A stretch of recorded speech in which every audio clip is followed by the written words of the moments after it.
Ganitong adobo naman ang lutuin nyo, adobong buto-buto ng dinosaur guys. Mas maraming sili, mas masarap. Sa halagang 100 pesos, mayroon ka ng masarap na adobo. Ituturo ko ngayon sa iyo kung paano ko niluluto yung adobong dinosaur. At kung nagtitipid ka na babagay sa iyo to, mayroon tayo dito halagang 100 peso, buto-buto ng dinosaur. Huwag kang mag-alala, mabilis ka lang makahanap nito sa palengke, napakadami niyan. Tanggalin lang natin yung mataba na balat, saka natin huhugasan ng maigi ito guys ha. Kailangan 3 beses natin hugasan para malinis talaga. Hindi ka lugi sa 100 piso mo, marami pang laman yung buto-buto ng dinosaur, tapos bawang, ganyang kadami lang guys yung ginamit ko. Sibuyas, 2 piraso na maliliit. Sa sili, kapag may tanim ang kapitbahay mo, mamitas ka na lang, ganun din ang ginawa ko para makatipid. Ihanda na natin yung kawali, maglagay lang tayo ng kaunting mantika, magisa na tayo ng sibuyas, bawang, paminta agad, laurel agad. Gisahin lang natin ng maigi para lumabas talaga yung aroma ng mga lamas, yung ganyang pagkagisa guys. So napakabango niyan. Tapos ilagay na natin yung buto-buto ng dinosaur. Saka natin gisahin ng maigi sa mga lamas para mawala yung lansa ng buto-buto ng dinosaur. Saka natin takpan para lumabas agad yung tubig. Kapag nakita yung lumabas na yung tubig guys, haluin nyo lang, saka nyo takpan ulit at patutuyuan natin. Pagkalipas ng 15 minutes sa pagpapakulo, natuyuan na siya guys. Timplahan natin agad to ng 10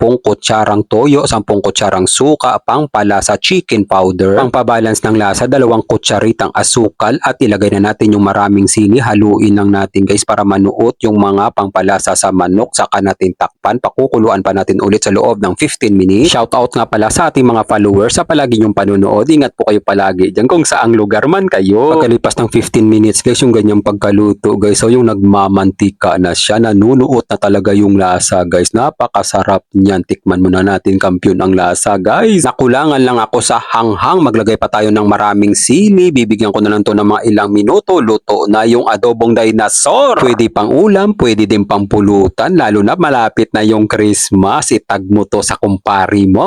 Shoutout nga pala sa ating mga kababayang OFW sa palagi niyong panonood. Maraming salamat, ingat po kayo palagi dyan kung saang bansa man kayo. God, maraming salamat po sa biyaya na binibigay mo sa araw-araw. I-bless niyo po yung food na magiging silbing lakas sa katawan namin. Amen. Kain tayo guys, kain Pinas! First bite guys para sa inyong lahat guys. Lambot. Anghang.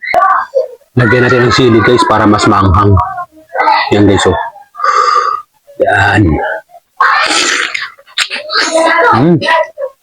Anghang.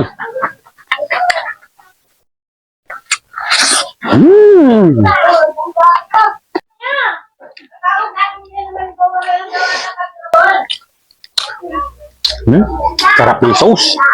Binuhos ko na guys para agad lumamig. Maraming sili guys, mas masarap. Grabe guys, napakahanghang. Guys, medyo mahaba na ang video. Bibigyan ko na kayo ng pamalakatan guys. Perfect bite pang commercial. Adobong dinosaur guys, lagyan lang natin ng maraming sili. Gusto ko kasi guys mas maanghang. Grabe, napakaanghang. Kanin.